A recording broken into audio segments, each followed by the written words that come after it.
actually speaking about earlier.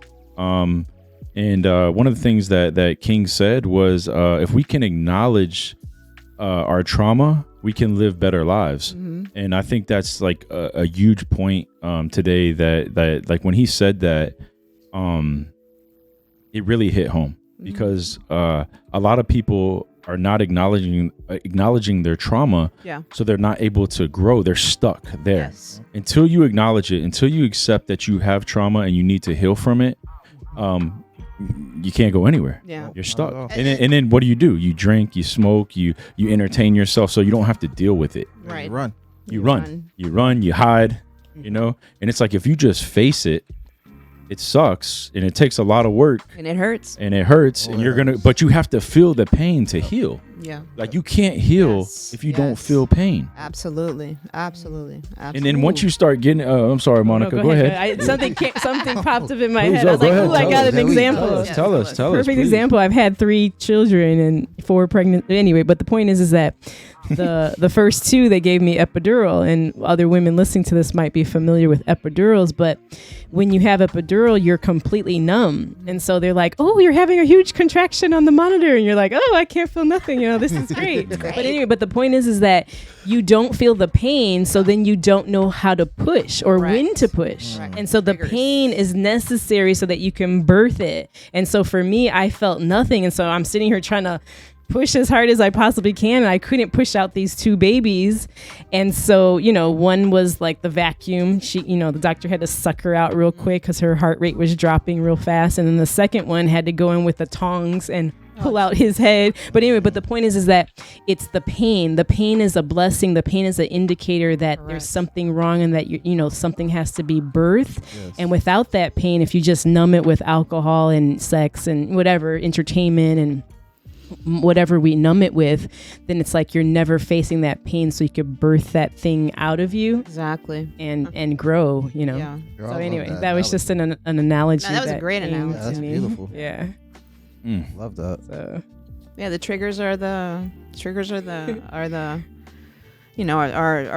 the things that show us what that trauma is and where how it needs to be healed, and so triggers are so important. Like, as soon as you feel that and you start recognizing that, like anger or hurt or just like weird feelings, it's like, why am I feeling this? Like, this makes no sense. But then you got to go within and really explore, this is where this is coming from. So it's so important to recognize, first of all, that we all have trauma. Everybody has trauma. Everybody has experienced some degree of trauma, whether it's intentional, unintentional. Like, it's just life. I mean, that's why we're here. We're here to grow. We're here to learn from our experiences, and we are all going to have trauma, period. So the point is that you have to recognize that, like you said, and you have to explore that and just continue to grow through the pain and feeling it. Feeling it is very important, for sure. Absolutely. And like you said, recognizing when that trauma surfaces, someone might, Brandon Ellington, which is my brother-in-law, he was on the show several months ago, and he spoke about landmines.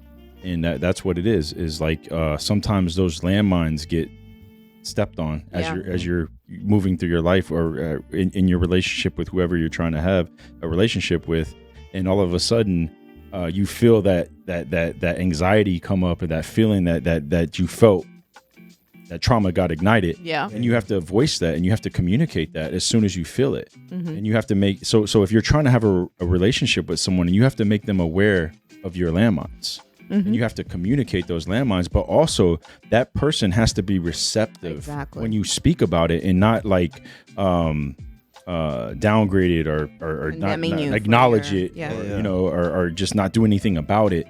Because the more they do that, then you stop speaking about those landmines. You stop communicating. And me and King were actually speaking about this on the way over. There was for the storm, I went over to Monica's house, and there were some things that ignited some trauma in me, and I was like, and I just spoke about it. I told her, I communicated it with her.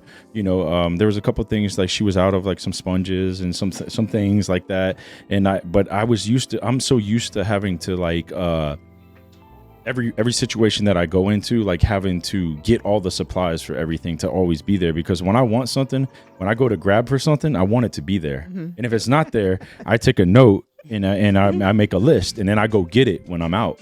So I'm really on top of that. So like as I was at her house, I was going to grab for things as I'm cooking and doing things, and I'm like, man, you're out of like 20 things, man. And like, so like, like the trauma was ignited. And then I was like, I started to feel it, and I just had to breathe. And then I just said, Monica, I just got to let you know that, I'm feeling something right now.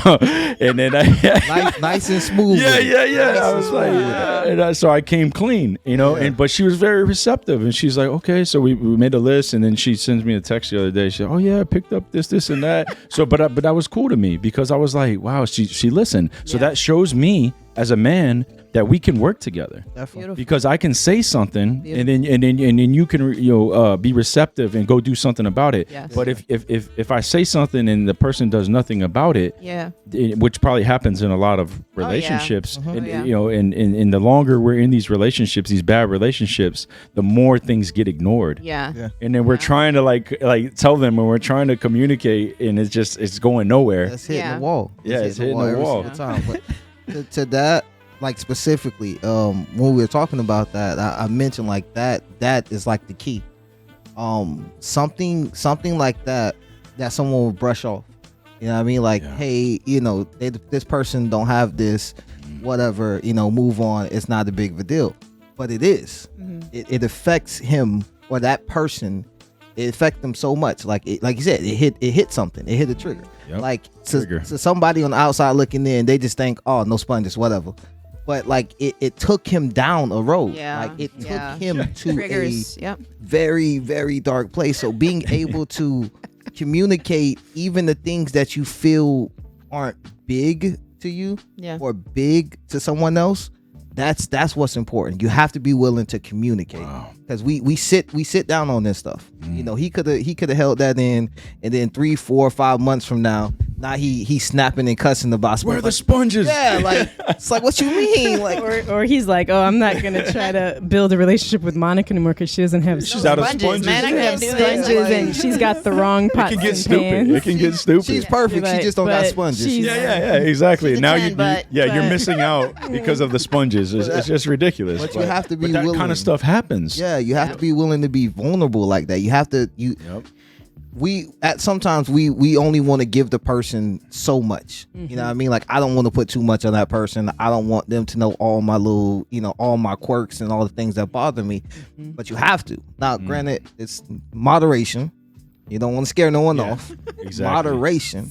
But you have to attack things. You have to let that person know, because if you don't, you're setting both of you guys up for failure. Because this is going to come up again. Communication. It's going to come up, and if you haven't addressed it, or if you don't know how to address it or handle it, then it's going to be a recurring problem until it becomes a big problem. It started off as sponges. Now I can't stand looking at your face. Right. Ain't that something? That's what happens too. You're right. triggering me by looking at you. No, it's true. It's so true. But so silly. You hit on a major point, which is the fact that you communicated it to her and she was receptive. Like, that's such an important dynamic. And that's the main point of the story. Thank you for pointing that out. That's the main point, to get to the audience, to get to people, because what we're trying to do is like help people learn from our mistakes. So and that's how we learn, and we need to learn from your mistakes, and that's how we sharpen each other. Absolutely. But those triggers can take you down, that trauma, those triggers, they can take you down a rabbit hole. And the deeper you dig, it can get really dark. And then next thing you know, now you're igniting and you're blowing up on somebody. And it's like, yo, stop it before it gets there. Absolutely. You know what I'm saying? Like King was saying, like, just communicate. That's a huge step. it's the easy, not just a relationship, like friendship, family. It's the easiest and most difficult thing to do at the same time. The easiest thing. Like, that's a good point. I can tell you exactly who I am in 20 seconds. But it's difficult because I don't know if I want you to know who I am. You know what I mean? So it's the easiest thing you can do, but it's difficult. And it's only based off the limits you put on yourself. Correct. Like, I don't think this person will understand this, so I'm gonna wait a little time, put a little more time in, and maybe they'll understand it then. But then that until we get to that time, it hits 3-4 times before we get to that time where they'll understand it. And now you've been triggered 3-4 times because you didn't think the person will understand. And you may not even know the person probably went through the exact same thing. Exactly. Like, that could be another building block, but since you assume that the person won't understand, now you're causing a divide where you should be building. Right. You're doing it to yourself, Exactly. basically. It's self-sabotage. Self-sabotage. Yeah. That's probably what we do most of the Oh, time. It's a absolutely. lot of Absolutely. self-sabotage. Absolutely. We can only do that. Like, no one can stop us from what we're supposed to have. Only we can. Yes. Like, Yes. no one can. Like, nobody can stop me from doing whatever I want to do legally and righteously, of course. If I'm doing something bad, definitely stop me, guys. Definitely stop me. Like, hey, King, stop. Come here. Come here. Well, I think gotta watch out for you're him. around people that care about you, so we're gonna tell you if you're, we're gonna say things to make you better. Like absolutely. that's when you know you're around the right people. People that care. When they correct you to make you better. Oh yeah. Hey man, what you said over there, that was kind of wrong, but you pull them to the side. Do it the right way too. Don't do it in front. Don't correct people in front of everybody. Definitely. When you got Sometimes- that one-on-one, it's be patient, wait for that time. Right. And I feel like sometimes it doesn't even have to be verbal. It could just be by their actions. A lot of times the way somebody acts will trigger something in you that's going to make you check yourself. Yeah. Like, yo, I didn't realize this. I didn't realize this about me until this person mirrored this to me, or, through their actions, or, just showed me that this is something that I need to work on, or that I need to better in myself. So do you think it makes a difference? Like, do you think there's a difference in communication with men and women? Like, do you think one is more? That's a great question. Am I lighting up? As far as more specific with that question, like what would you like? So I guess what I'm trying to ask is, do you think that one is a better communicator than the other? Not generally- necessarily all the time. Go ahead, Monica. I don't think generally. I mean, there's men that are really good communicators, agreed. and there's women that aren't. So it's not. I don't think we could put it in a general. I think it depends on the person's personality, how they were raised, all of that, their past relationships, like how they're accustomed to communicating. Correct. And then, but in general, like we were having this conversation at my house, was that in general, women will talk and talk and talk and give all the details. Oh yeah. Oh, And then they lose the men because they're like, well, Watch it. what's the point? Can you just hurry up and get to the point? And you're gonna set Ruth off. so anyway, I'll set some women off, but in general, so I'm conscious of that. So when I talk to people, I try to just get straight to the Direct. point, because I know that there's a lot of people that they don't want to hear all my details. Mm. But so in general, women have that tendency when they communicate, they'll be Yeah, like, guilty. "Oh, I felt like this, and then you did this, and then I was wearing a purple dress," and the guy's like, Yeah. what are you trying to say? Like, who Get to cares the about point. the purple dress? Like, what are you trying to say?" Feel personally attacked. Yeah, whereas a man usually won't give you all these details. In general, they'll just get kind of straight to the point. That's how they communicate in general. You know, there's always true. exceptions. There's some men that are huge talkers. Like there's some guys, like in psychology class in college, we learned that women talk like, what did they say? 200% more than a man, some Wow, crazy that's number. really high. So they're saying a woman will have like thousands of words a day, and a guy might have like 100. And so, but anyway, but that was the psychology class. But then I've met so many men where they talk so much that I can't even get a word in edgewise This ever. is true. I've met them too. So then I'm like, well, that's not true. They taught me the wrong thing in psychology class, because there's some men that are We gotta huge stop doing that, talkers. though. We got to stop dividing. Yeah, we us. have to stop putting people in we're categories and Yes. being like, We're all men do different. this, It women do this. Yes. It's black, just white, men, women, Yeah. child. It's like, It's we all individuals. do things. Yeah. I'm sorry. No. I was like, we're all individuals. We can't be blocked into these categories.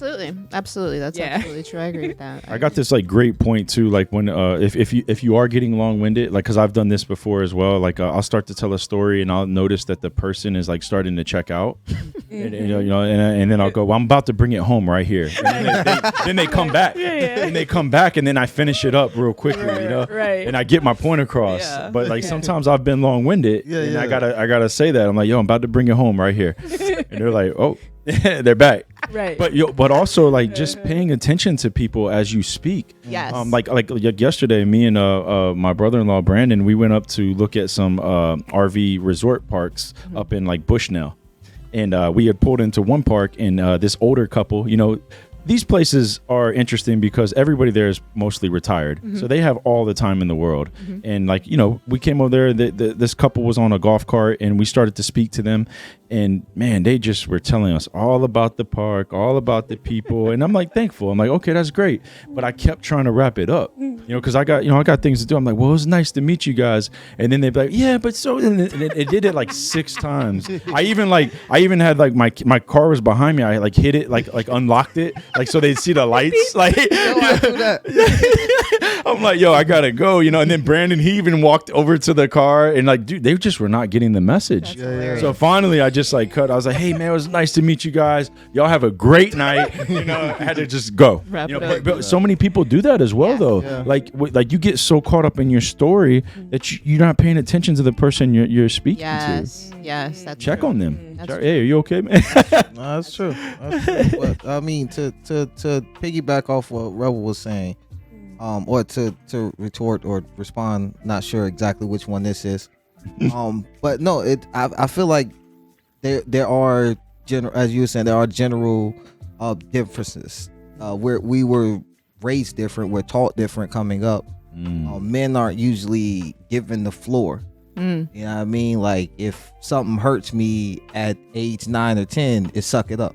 Yes. Yep. You know what I mean? So Yes. Yep. at age 29, 30, you know, it's like battling, do I still suck it up, or do somebody even want to hear what it, because that's Yes. basically what it fosters. Absolutely. And It that's fosters what that. keeps men from being vulnerable. Yeah. If anybody yeah. want to even care about what I got to say. Aw. You know what I mean? But I do believe, because I've met people that's just purely talkers. Like they, all that, like even when people told them shut up, they were still talking. Like, They're like, Yeah, I'm just gonna talk hear- anyway. I don't yeah, care. you about to get these words Yeah. every single time. But I do believe there are general differences.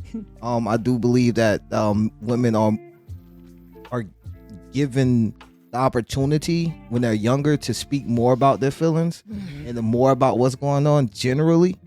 And I think that at that point, as you get older, you kind of decide whether you want to continue down that road, or if you choose to break that cycle, or break those stereotypes, or break those generalisms, or those ideas that you kind of came up with. Yeah, that's really deep, and I think you hit on a very important point because, and it goes back to trauma, because, well, I'll just speak on my personal experience. In the last year, I've gone through a transition phase in my life, where I left a relationship, and the men, and I've told you this before, the men that I've met in that time frame, which have all become friends to me, have really like the experience that I've had with them has really healed something profound within me, because I had these things that I didn't know I was even carrying with me. These like how do I put it? Like just expectations of what I thought all men were like, and just like generalizations. Like it's even crazy for me to say that because I feel like I'm not that type of person, but it was there. Yeah. And I recognized it in this time, and I'm so grateful for that, because I've learned in this time, in this year, and I think it was part of something that I needed to heal, obviously. But I've learned in this past year that men are dope. I mean, they've always been dope, but Yes. profoundly dope. Like they are just as capable of emotion and feeling and compassion and depth and just beauty, just as much as women. Right. And it's crazy for me that at the age of, well, I'm not going to say my age, but at this age, I realized that that I needed to heal that. And and I started like thinking back on like where did this come from? Like where did these beliefs that I had on men that I didn't realize I had come from? And it really just it came from it came from my mom. Your roots. Yeah. There it is. There it is. And I was like, dang. But that's her perspective. Yes. And that's why we do this show, though, is we Yes. want multiple perspectives. Correct. Because we all see the world differently Yes. And from our vessel. And the kicker is that I literally manifested that. I literally manifested this type of the relationship that my mom has had with my father, sorry. My father, my parents, the relationship that my parents have had is literally the relationship that I manifested because these beliefs were so engraved in me. Like I believe this is a man. This is a man. We This is how a we man talked is. about that too. And it took this huge transformation to happen, and I'm so grateful for the people that allowed that to happen because it's beautiful. It is beautiful. Wow, thank you for sharing. When you talk about men are dope, that's going to be a quote that I'm making this quote book. I feel like I need to And get that's that coming from tattooed on me, Rebel. You're going to be in there, Rebel. Men are dope. Men are so dope. I like that one. But women taking accountability, to me, that's dope. Yeah. Because that's a huge problem in the world. Absolutely. Because men have taken a lot of accountability. Yes. Recently, even more. Yes. And it's and women, a lot of women are still not taking accountability. Agreed. So when we hear a woman take accountability, we respect that. Mm-hmm. We admire that. And look how much growth and self-development you have had because of taking accountability. Yes. And that goes back to our original foundation of this show when we started today is taking accountability. Yes. It actually evolves. Growth evolves from taking accountability. Yes. That's the first step. Yes, absolutely. You know? And I do want a little disclaimer. My mom is an amazing person. Yeah, right on. Yeah. She's a beautiful human Absolutely. being, beautiful. But we can only act on the level of growth or healing that we have as human beings. So she had her trauma that she did or did not deal with, and so unfortunately it was passed on. But honestly, she's a beautiful human being. You guys would love her. Yes, I believe that. Yeah. Well, I appreciate that. That's good. I was ahead, going to say that I grew up pretty much fatherless most of my life, but and I saw some not so great guys that my mom was with, but I don't know why I feel like I was shielded because I never saw men in a negative way. And I'm not trying to boast. I'm just saying that in general, a woman who grows up without a father would be like, oh, all men are bad. They're dogs. They're abusive. Like all the bad stuff that I've seen, I still have always just had this love for men, this respect for them. And I just have this burden for men, and I don't see them in a negative light. Even though I've personally been hurt by men, it hasn't jaded my view of men. And I want to see men that are honorable and that step up. And I try to pass it on to my daughter because she's a teenager and she has these real negative views about men. And I'm like, Ruth, no, not all men are bad. There's good men out there. I don't want you to have this mentality, because what happens is these young girls, they grow up and they have this hatred for men. And they don't respect them because they see that they do all this damage. And then so what happens is they'll go the route and be like, okay, well, let me go be with a woman instead because I don't like men and I can't trust men because all men are bad. And so anyway, so I'm just saying that it's like I always want to see men be the leaders and the heads of their households. And I know that they have so much against them. And I know that they can't express themselves because our culture has taught them, oh, boys don't cry, and so horrible. The men just keep stuffing down these emotions and these feelings that they have. And then what happens? They fall into depression. They commit suicide. They go to their vices because they're just always taught to push that down. Whereas what you said, King, was that, girls are able to be like, oh, mommy, I'm sad. Oh, this hurt my feeling. This little girl at school said this. And so we've always had that open platform to share our emotions. Yeah. And we've been taught that boys aren't really emotional. They're supposed to be tough. They're supposed to play sports. Yeah. They're supposed to be the provider of the home and just work. And so we've developed all these bad stereotypes that hasn't allowed men to really be vulnerable and really express themselves and really get healing. And so a lot of, unfortunately, more suicides are from men than they are from women because they have all that stuff down in them that they don't feel like they ever have a safe place to express it. That's so hard. And it's so hard. It's heartbreaking to hear those words. For me, at least, it feels it cuts deep to realize that we did. I mean, generally, this is what we created. We created this monster, not a monster, but this situation where we're creating an imbalance in a human being, because we are all equally masculine and feminine. We have those qualities within us. So to sit there and suppress the beautiful qualities of they are feminine qualities, but we need those qualities as human beings, both the masculine and the feminine, in order to be balanced. And to think that we created that because of for whatever reason, I mean, I don't even know why, but to think that we did that, and this has been happening for generation after generation after generation to men, it's like really heartbreaking to think about that. It really is. Like, but you hit on something that's very important. Now we're parents, and now we're aware parents, and we are conscious of the things the traumas that we experience, and the things that hurt us and cause these imbalances in us. And so now we have the power to change that because Absolutely. we have kids. And that's what we're doing right now Yeah. as well, through our children, through this platform. We're getting these messages out. Exactly. And like, and speaking of these children that a lot of us have suffered, men, we're speaking about men right now, and not being able to express ourselves. Well, one of the ways that we can do that, a creative outlet, is writing. And I like poetry. So a man that does poetry is actually a very vulnerable man. Yes. That's what women, It's so hot. Is that what you're trying to say? Well, yeah. Not in those words.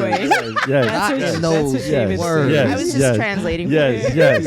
That's good though. That's good. But as well though, that's a great identifier. Yes. That man is Introspective. ready for another level, or a different. He has a different perspective. Yes. Because true. Sometimes. That's a good point, because some men can manipulate and use things. But I think you can sense that. I think that's something that I could be wrong. Not always. No? We get tricked sometimes. Women get Like- tricked all the time. Yeah. I'm a poet. We all we all do art of some kind in here. Yes. Personally, as a poet, I know I can write something to make somebody fall in love, even if I never want to be with that person. Wow. Manipulate. Yeah. Dang. Words are powerful. Yeah. Words are very powerful. And the only way the person is going to find out is as soon as my actions don't back it up. Yes. Like, cause you're gonna buy into the words. The word sounds beautiful. Like it's everything you ever wanted to hear. But if it's not like from an honest place, it's not going to line up. Right. So that's the only reason I say sometimes. I'm not saying all. No, I'm with you. All writers, all poets are like this, but there are some people.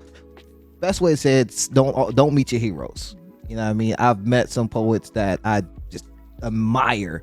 And they're not great people. True. They're BS. They're good with their words. They're good with their words. They're amazing talents, but they're just talented.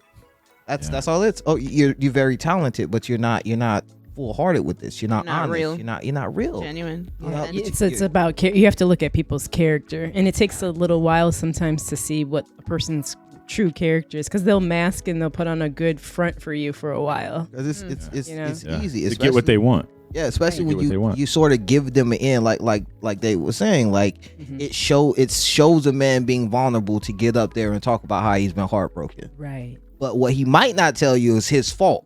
He was the dog. Good You know job. what I mean? Good Like, point. Good talk point, about how brother. she told my house up and stuff like this, but you didn't tell her that she seen the text in your phone. Yeah. You know what I mean? Other That she got women. just tired of you not doing anything. You know About what I it. mean? Yeah. So, but it's you. That's another area where you have to practice discernment. Like sometimes words are just sweet, and that's it.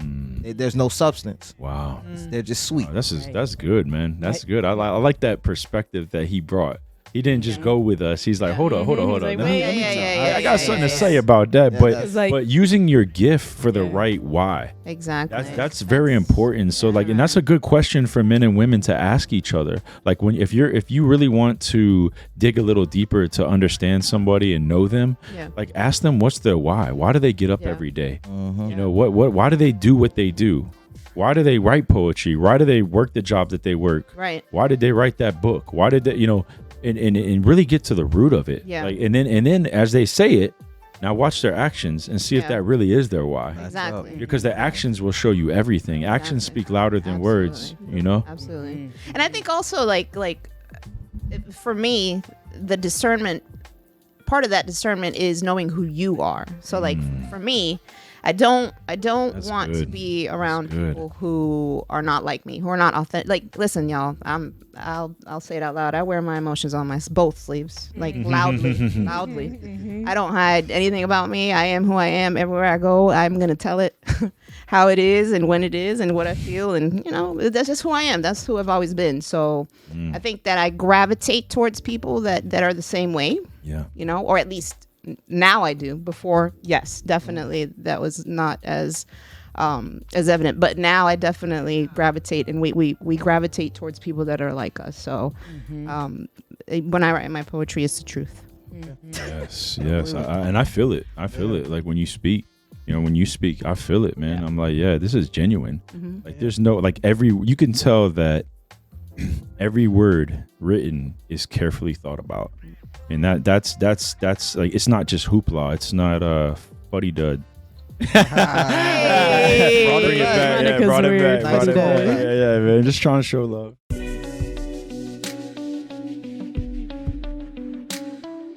Hey guys, thanks for tuning in. You can catch all of our episodes on YouTube and Spotify at Better Gents Podcast, and follow us on Instagram, TikTok, and Twitter at Better Gents Pod. Thank you and take care.